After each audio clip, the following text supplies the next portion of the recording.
Assalamualaikum warahmatullahi wabarakatuh.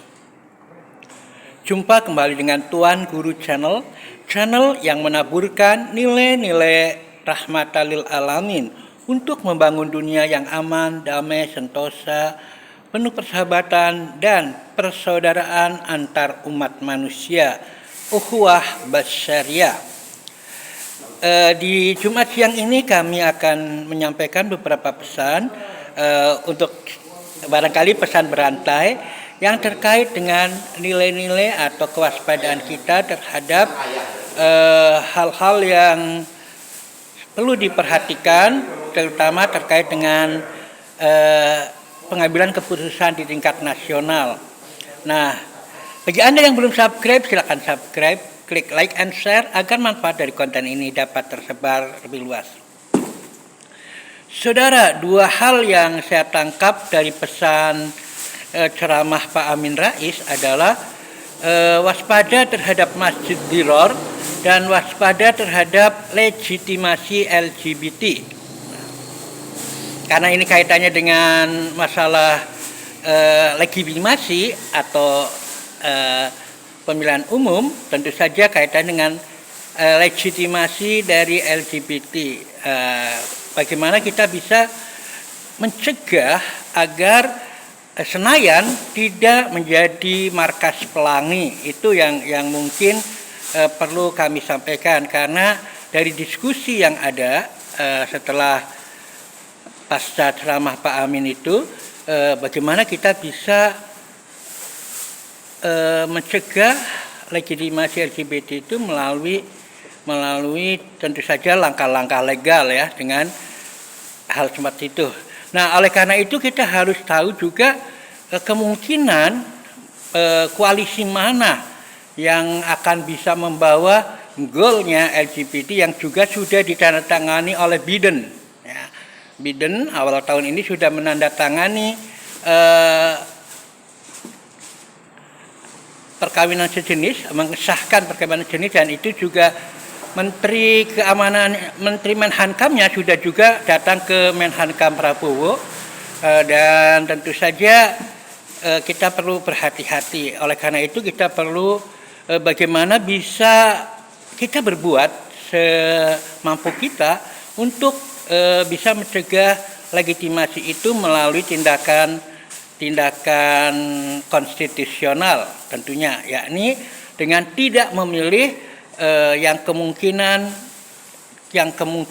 mengembangkan LGBT di Indonesia. Nah, ada beberapa catatan dari saya yang terkait dengan LGBT ini. Tentu saja ada beberapa partai-partai yang kemungkinan bisa menggolkan itu, ya, yang memang tidak memiliki komitmen terhadap nilai-nilai non-LGBT-nya. Nah, ini tentu saja juga saya sekaligus menjawab teman-teman yang bertanya kira-kira partai-partai apa yang mungkin mengusung atau menggolkan itu. Nah, karena ini terkait dengan partai, tentu saja kita perlu menyampaikan dalam sejarahnya. Yang pertama Golkar. Walaupun sekarang namanya Partai Golkar, dulu Golkar, tapi kelihatannya tidak jauh beda, karena juga orang-orangnya itu juga, ya, orang-orangnya juga keluarga itu juga. Nah, Partai Golkar sangat permisif dengan pejabat-pejabat LGBT yang memang pada waktu Golkar berkuasa pun ada menteri yang memang sudah dikabarkan juga akan diproses hukum karena melakukan tindakan asusila dengan rumboy di salah satu negara Eropa, yaitu barangkali kita sudah tahu namanya, jadi saya tidak usah sebutkan, bahwa saat itu kita bahkan diledekin sama negara jiran kalau yang terkena kasus LGBT kemudian menjadi pejabat ya ke Indonesia, kita menjadi ledekan semacam itu. Nah, itu yang pertama Golkar. Jadi Golkar, Partai G, Golkar. Ya, ya saya pernah menyebutkan ada Partai G, ada Partai tiga, ada Partai G yang kemungkinan membawa itu. Yani pertama Golkar. Yang kedua adalah tentu saja adalah yang kemungkinan sangat permisif dengan itu adalah Gerindra. Gerindra ini terkait dengan tentu saja Prabowo-nya. Prabowo tidak mungkin akan sangat keras dengan fakta bahwa anaknya adalah pendukung LGBT. Itu sudah semua orang tahu ya, karena gaya hidupnya juga sudah terekspos. Jadi saya yakin Gerindra dengan Prabowo itu saya yakin tidak akan pernah bisa keras terhadap sikapnya tidak akan pernah keras terhadap pencegahan LGBT. Ini saya yakin sangat tidak. G kedua adalah Gerindra. Jadi saya waktu itu koalisi Partai G. Jadi Golkar, Gerindra, Golkar sejarahnya memang begitu. Gerindra, Prabowo memang anaknya pendukung LGBT ya. Jadi ya nggak mungkin untuk berkeras-keras ria. Saya pikir itu. Kemudian yang ketiga, G3 adalah Gelora. Gelora ini juga tokohnya Anies Mata bukan Anies Mata LGBT, maksudnya Anies Mata itu pada kepemimpinan dia jadi DPR bersama Marzuki Ali itu terjadi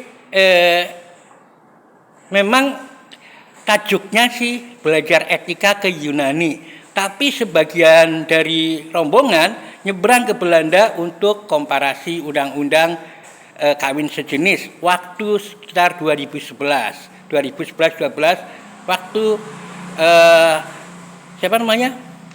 Anies Mata dan Marzuki Ali sebagai pimpinan DPR. Nah, tentu saja kalau itu tidak setuju, tentunya ada proses-proses pasca pulang dari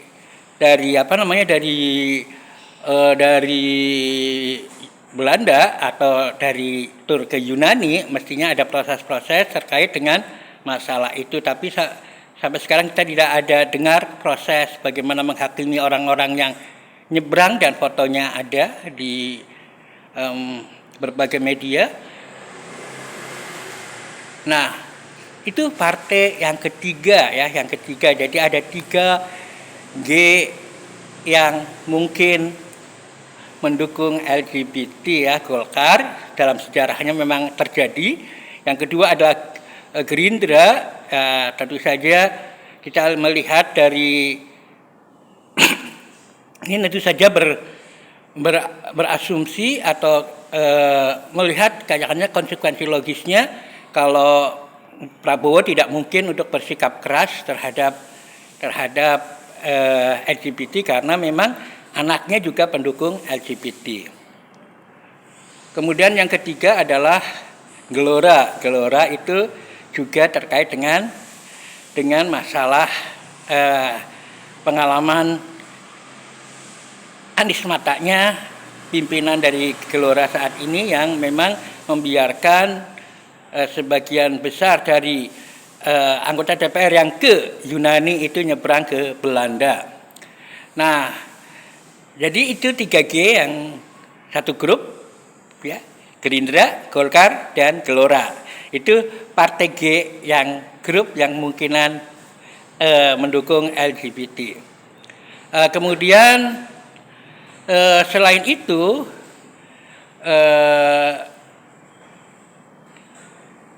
yang terkena isu terkait dengan hubungan sejenis LGBT adalah pada saat pemerintahan SBY ya. Jadi kita bisa membaca di berbagai media massa pada saat itu ada yang disebut sebagai istana ya, permainan isu di istana itu ya, yang melibatkan SBY dan berbagai oknum-oknum yang ada. Tentu saja itu dibantah, tetapi boleh jadi yang kita bisa nanya yang waktu itu karena ada kiriman SMS yang mengatasnamakan seseorang yang berasal dari pengirimannya dari Singapura akan membongkar masalah hubungan sejenis LGBT di istana. Nah, ini juga sangat mungkin juga karena pernah diteror dengan itu, kemungkinan kelompok SBY juga tidak bisa keras-kerasan untuk menolak itu, apalagi dalam satu koalisi bersama Gerindra, Gelora, dan Golkar yang memang tadi saya sudah jelaskan. Jadi kalau hitung-hitungan kemungkinan yang bisa menggolkan adalah tadi ya koalisi partai G, Gelora, Golkar, dan Gerindra, plus pendukungnya kemungkinan adalah yang pernah terseret dalam isu skandal homoseksual yang waktu itu juga saya tulis karena berkaitan dengan Obama yang juga terindikasikan atau diduga melakukan skandal homoseksual. Jadi kemungkinan itu yang terjadi, dan yang mungkin tidak keras untuk menolak, meskipun walaupun mungkin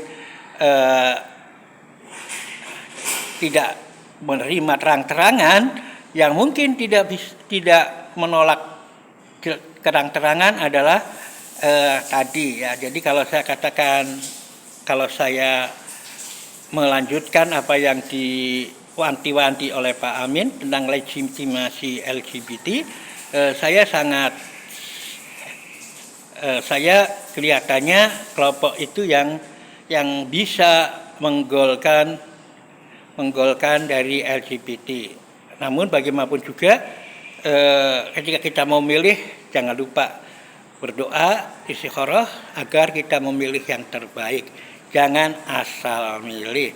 Itu adalah kemungkinan saja yang memang berdasarkan sejarah, yang berdasarkan yang pernah ada. Jadi mudah-mudahan itu menjadi pembelajaran pada kita semua, dan terima kasih atas perhatiannya. Billahi taufiq wal hidayah. Assalamualaikum warahmatullahi wabarakatuh.